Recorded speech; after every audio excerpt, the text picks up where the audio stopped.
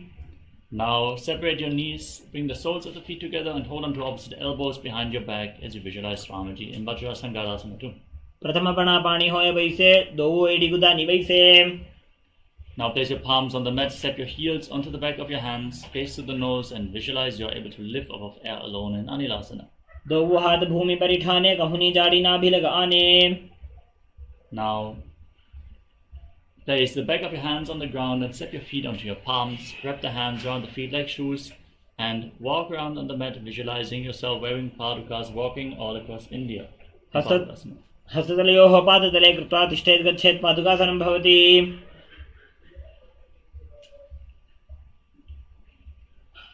Now place your hands on the ground and kick your legs up and let them fall back down again and again, visualizing yourself as a rooster in Kukkutodhanasana. हस्ततले भूमौ कृत्वा पादतले च ऊर्ध्वमुड्डानं कृत्वा.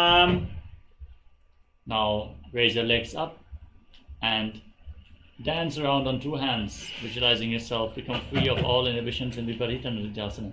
हस्ततलाभ्यां भूमिं वष्टभ्य.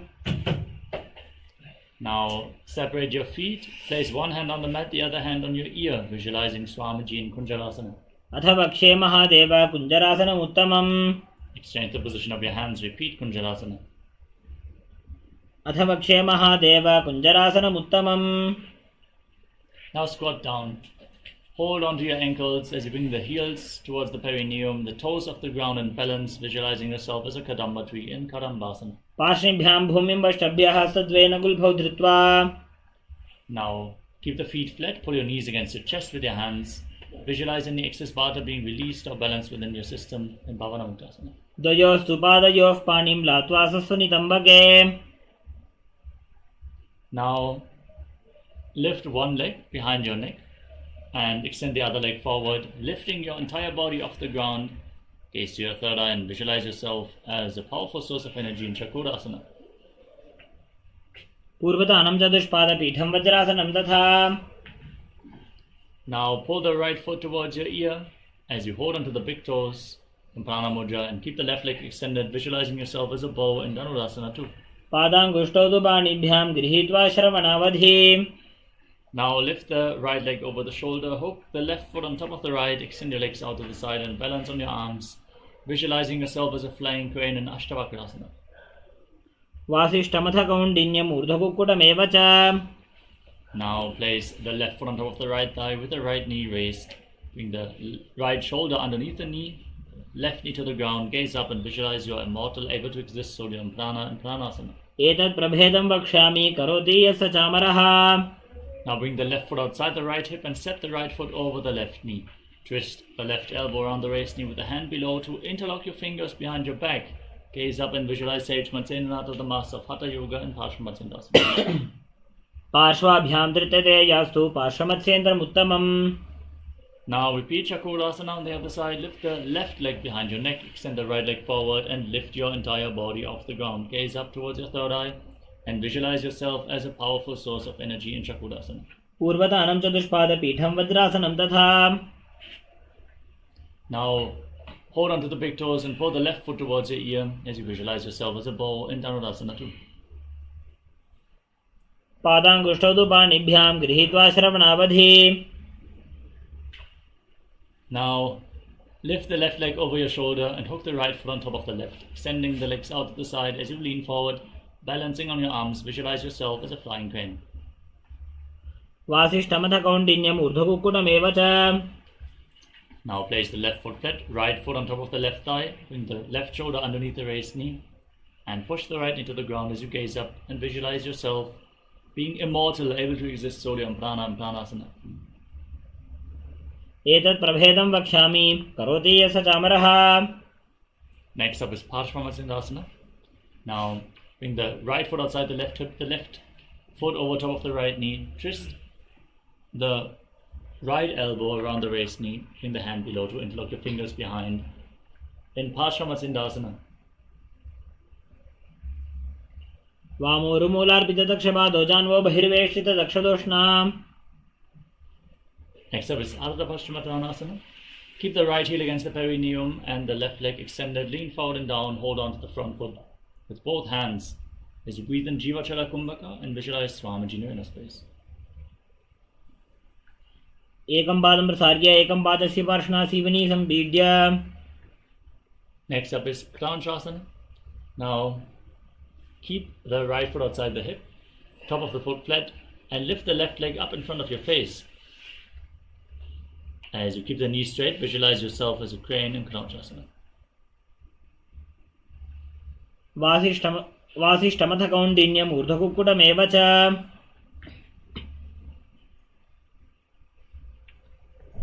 Now keep the left heel against the perineum and extend the right leg forward. As you lean forward and down, hold on to the right foot and visualize Swamiji in Ardha Paschimottanasana. एकं पादं प्रसार्य एकं पादस्य पार्श्वनासीवनी सम्पीड्य.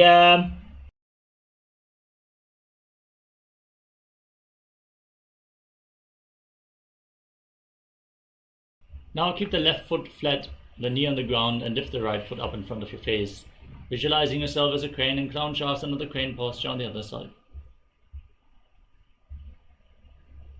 वासिष्ठमथ कौण्डिन्यम् ऊर्ध्वकुक्कुटमेव च. Now sit in a cross-legged position.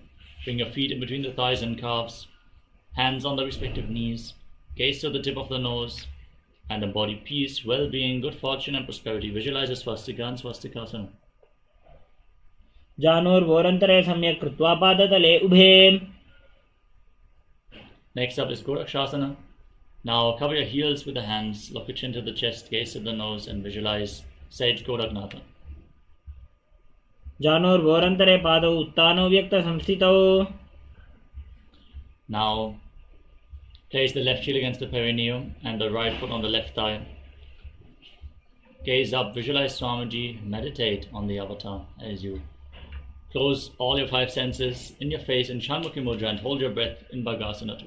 वामपार्श्वं गुदं स्थाप्य दक्षाङ्घ्रिवामजघने. Now place your feet on top of opposite knees, your hands on the ground next to your body, palms facing up. Breathe in Kakachancha Kumbhaka with a mouth in the shape of the beak of a crow. Gaze to your nose and visualize Swamiji in Yogasana 2. उत्तानौ चरणौ कृत्वा संस्थाप्योपरि जानुनोः. Now place your palms on the mat and lift your body up, visualizing yourself as a rooster in Urdhva Kukkutasana. वासिष्ठमथ कौण्डिन्यम् ऊर्ध्वकुक्कुटमेव च. Bring your palms on the ground in between your legs. Without lifting your body up, gaze to the nose and visualize Swamiji in Siddhahara Talyasana. प्रथम पद्मासन को करे हस्तुदो भूगोडासन जिधरे. Now push your body off the ground and pull your knees up, gazing to the nose and visualizing yourself as an elegant swan in Bhattasana, in Hamsasana. Kukkutasana स्थित्वा स्कन्धपर्यन्तम् ऊरूनि नीत्वा. Now push your hands through the legs all the way, lean forward, place your forehead on the ground and interlock the fingers behind as you visualize yourself as Pinaka, Lord Shiva's bow in Karmakasana. प्रथम पद्मासन को करे गोडासन धीमाहि करि धरे. Now come to the front of your mat, scoop your hands through the legs and bend your elbows up. Hold onto your shoulders as you visualize yourself as a turtle with a stable body and mind to live for hundreds of years in Kurmasana 2. By जंग पर दक्षिण पामा दाई जंग पर by ल्यावा.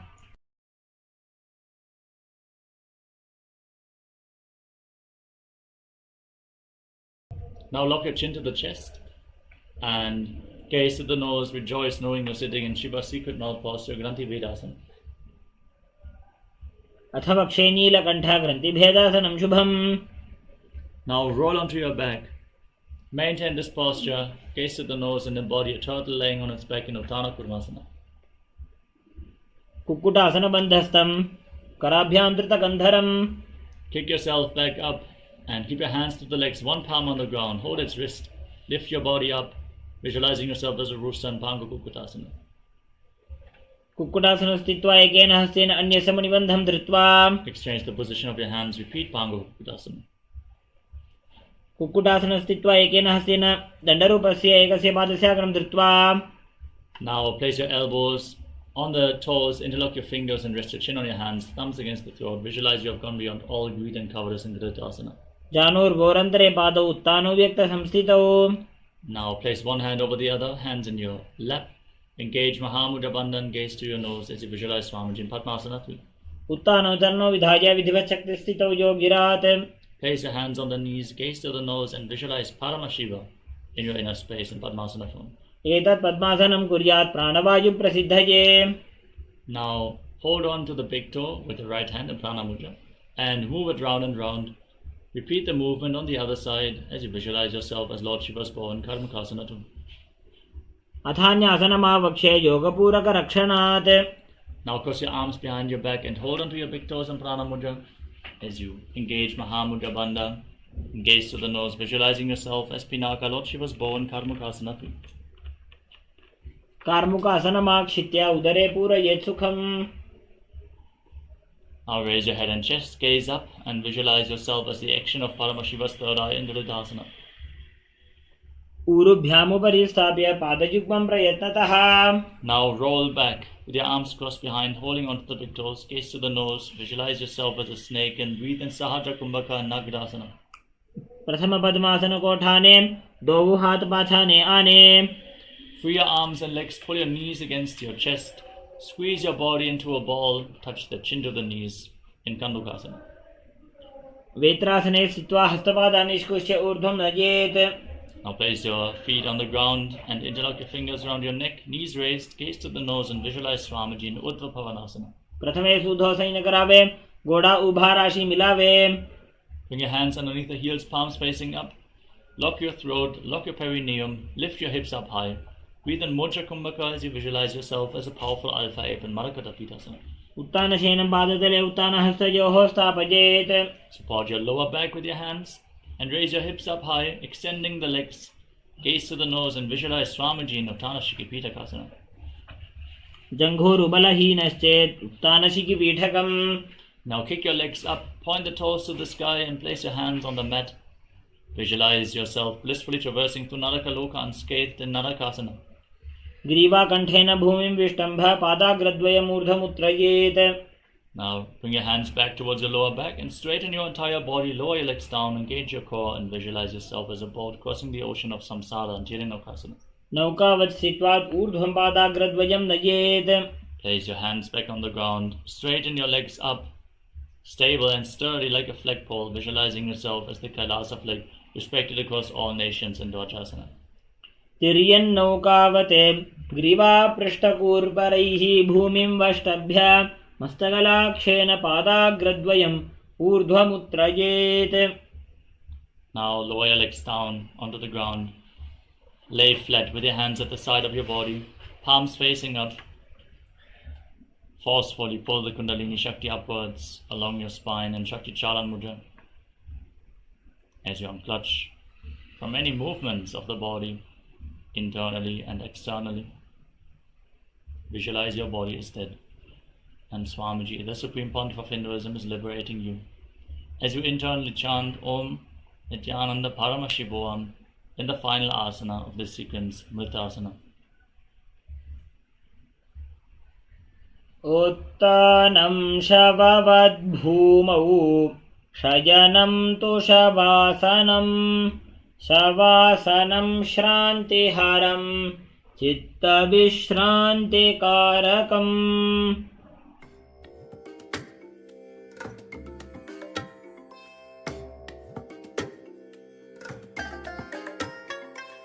I bless you all. Let you all open all your three eyes and manifest the powers of Mahasadashiva. Om Nityananda Paramashivoham. Om Nityananda Paramashivoham.